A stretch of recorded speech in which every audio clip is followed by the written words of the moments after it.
Well, good afternoon, everybody. I want to thank all of you all for being here for the swearing-in ceremony for the 50th anniversary. Can you believe it's been 50 years? Wow. I was 6 months old when that.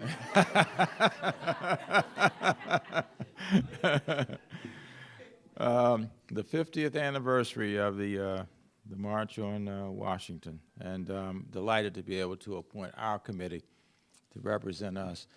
You know, I've sworn in a lot of committees in the last 2.5 years, but this one is right at the top because of what it represents and what it commemorates. And I want to thank everybody for your willingness to serve. The original march, of course, took place on August 28th, 1963.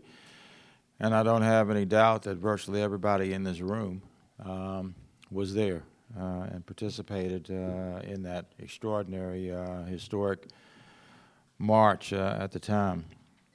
We're gathering here today to be able to recognize the contributions of our District of Columbia citizens who were involved in the original march. I think we know there were 250,000 people or so. Can you imagine 250,000 people coming together 50 years ago to march on Washington? Some days I think, you know, not to be cynical, but frankly, we can barely get 250 people together in the city to be able to march for our own rights. But hopefully that will change. Anybody remember some of the things that were advocated for during that?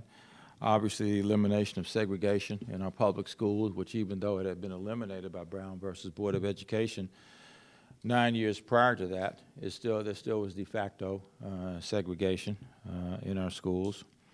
Obviously, freedom from police brutality. New public works programs. Racial discrimination in hiring, fair pay and wages. And how many of you all remember that there actually was a component of the march that focused on the rights for people who lived in the District of Columbia? Some of you all remember we couldn't even vote in presidential elections then. We couldn't vote in anything. We had no elected leaders. We had no elected mayor. We had no elected city council. We had no elected Board of Education. We didn't have an elected anything.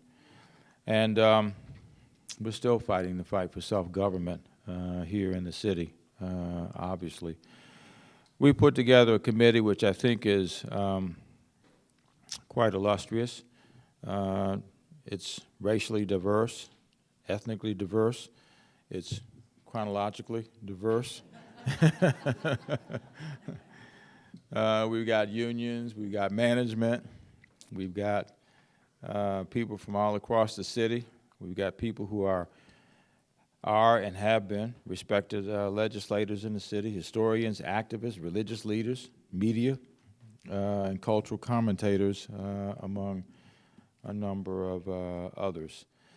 There are a few things that we're going to ask the committee to do.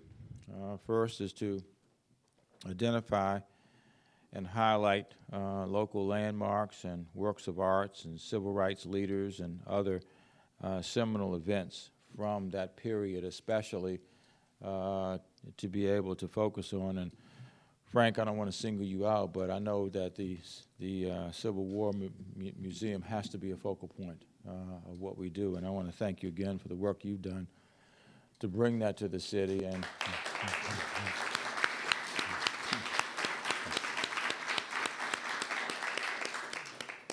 I am proud to have been a supporter when the days were a little dark trying to get this done. Being on the council at the time, we came up with, what, $4 million and $5 million. And we were able to move forward, and I think we have a permanent home now, and we won't have to worry about the future. In addition to that, I hope we will use this opportunity to not only coordinate with the organizers of the larger effort for the 50th anniversary, and that we will mobilize local support, but don't we have to use this for our own purposes for the District of Columbia at this stage? how in the world can we allow America to not focus on the disenfranchisement and the second-class citizenship of the people who live in the District of Columbia? It absolutely is amazing to me that America gets away with this every day. That we can, this country can go all across the nation, all across the world, and talk about the disenfranchisement of people, send our folks over to wage fights, for democracy every place else, but won't even do it in our own nation's capital. And, I won't say we stand idly by, but we're pretty close to it, to not doing a whole lot to be able to right that injustice. So I would ask us to, over the next, weeks during this planning period, to really focus on, one, let's develop an enduring strategy. It's one of the things I think we don't have. In fact, I was saying to Chairman Mendelson that, just inherently you're going to have tension between the executive and the legislative branch. That's just natural. But it seems to me this is one of those things on which we can agree, and that is we all want the same thing. It's time for us to develop a strategy, an enduring strategy that we are then going to work to implement in the city. I think a part of the problem, frankly, is the fact that we go from one thing to another.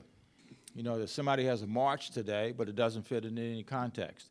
Somebody has a meeting today, but it doesn't fit into any context. It is time for us to develop an overarching strategy so that whatever event may be conducted is a part of a larger effort. And without that, we're never going to be successful. And frankly, to be willing to make some of the sacrifices that those who were leaders and involved in the civil rights movement made. And those were some extraordinary sacrifices, people who still today have the scars of the battles that were engaged in, that were waged during that period. And if we're not willing to do that, then we ought to just admit it and say we're okay being slaves in the District of Columbia, because that's exactly how we're treated. In any event, I don't want to get started on that. In any event, the people who have been appointed to this committee include Dr. Frank Smith. Frank, thank you very much. Linda Kropp, our former outstanding chair of the Council of the District of Columbia. Fred Allen, who is with us today. Fred, we're glad to have you here. Wiley Chen, who I think is not here because he just had a child born. Cortland Cox, who is here with us today. Franklin Garcia, Chuck Hicks, and thank you, Chuck. You never wavered in your support for the full enfranchisement of people in the District of Columbia and so many other causes, and thank you for your willingness to work on this. It gives credibility to the effort that you are here and involved. Bill Lucy, who there's only one Bill Lucy, right? Only one. In fact, I think we're working with him. We've been working with Bill and others around what appears to be the inevitable passing of Nelson Mandela. At some point, we hope it's not soon, but it could be. We've been working with him on that. Jerry Clark, Bernie Dimchuk. Bernie, thank you for being here. Joe Madison, thank you, Joe. And I know you will use the airwaves as you do so creatively and forcefully to make sure that people understand why this 50th anniversary is important and what we ought to be doing to commemorate 50 years of a fight. Great Supreme Court decision yesterday, wasn't it? It ought to spur us on to recognize that nothing is permanent and that we need to continue to wage the fight. Reginald Green, Reverend Reginald Green. Dr. John Franklin, Dr. E. Fay Williams, Elliot Ferguson, who I'm glad you're on this because it will hopefully bring more people to the District of Columbia to be a part of this effort. Dr. James Early and Judith Terra, who chairs our Commission on Arts and Humanities. And we have some ex officio members who are part of government. Our Deputy Mayor, Paul Quander, Deputy Mayor for Public Safety and Justice, the Secretary of State. We don't have a Secretary of the District of Columbia. We have a Secretary of State. Y'all understand that? Yeah. That's what she would be anywhere else. So why can't she be why can't she be the Secretary of State in the state of New Columbia? And that would be Cynthia Brock-Smith. Cynthia?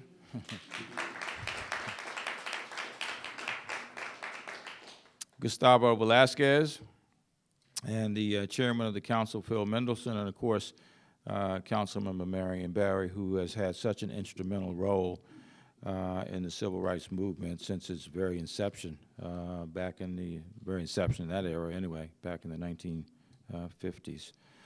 So I would ask you all, those who can stand, to please stand and raise your right hand so we can swear you in.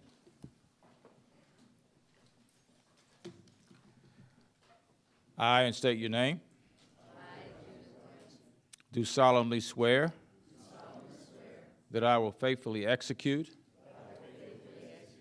the laws of the United States of America and of the District of Columbia, and will, to the best of my ability, preserve, protect, and defend the Constitution of the United States, and will faithfully discharge the duties of the office which I am about to enter. Congratulations. And I have a feeling I have probably left some people's names off in that litany that I just read, and if I did, I apologize, and we'll obviously get that straight. Frank Smith has graciously agreed to serve as the chair of this group, and I want to ask Frank if he would come up and say a few words to help us get started. We have just about 2 months, Dr. Smith, and I know you'll get it done. Thank you, Mr. Mayor. Yes, sir. Thank you very much. Thank you. Thank you. I'm sure that one of the reasons why the mayor asked me to do this is because I'm the oldest person in the room.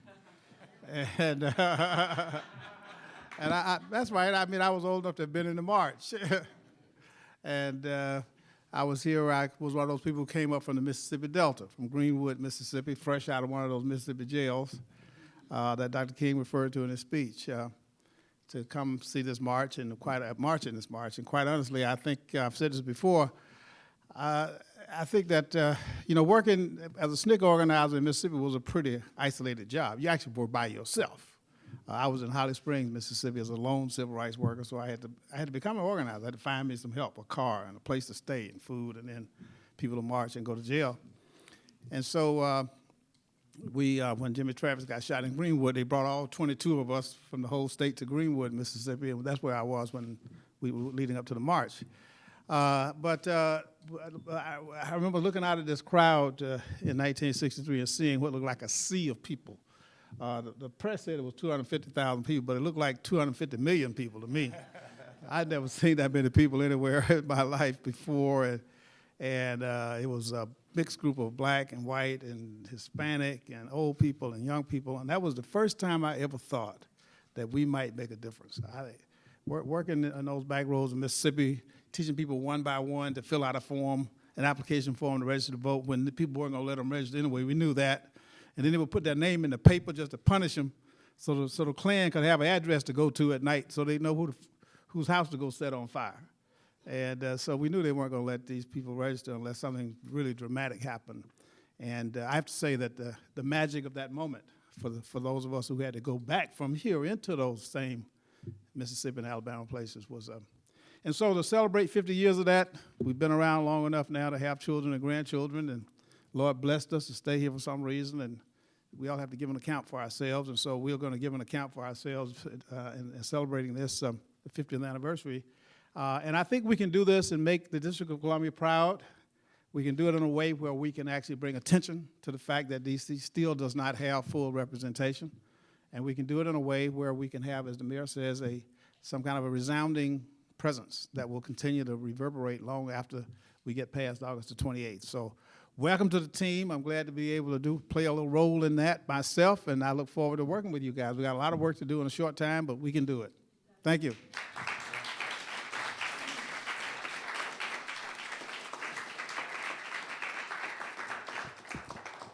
All right, well, I don't know if you've laid out your meeting schedule yet, but I know you will if you haven't. And I'd like to make sure I have the meeting scheduled, because I'd really like to come to some of those meetings, if I can. Well, we'll arrange for a little meeting room after this, so we get a chance to put some dates together and some times today. So let's take advantage of this after this. Okay, does everybody know where they're meeting, Frank? Are we meeting here?